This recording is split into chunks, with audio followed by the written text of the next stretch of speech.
Hello buddies, I am Ajay Ritesh, grade 4 from Primbats Garden School. This is the message from Savitri by Aurobindo.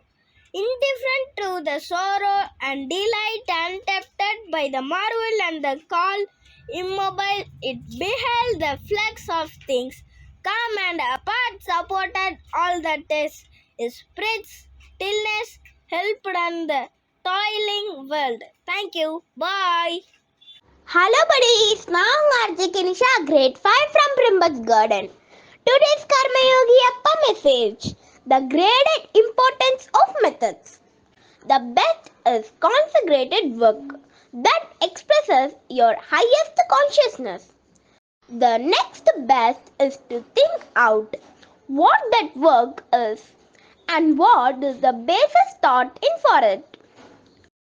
When you are not capable of it, reading comes next. Jnana is the next in order. Japa is the further alternative. Thank you, bye. Hello everyone, I'm Ajay Catherine, grade 10 from Primbats Garden School. In this show, we are going to see some logical questions and answers.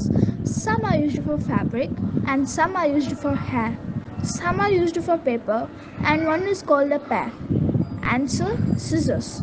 Next வாங்க விடுகதை பார்க்கலாம். மரத்திற்கு மேல் பழம், பழத்திற்கு மேல் மரம், அது என்ன யோசிங்க பார்க்கலாம். ஆன்சர்: அன்னாச்சி பழம். தேங்க்யூ, பாய்.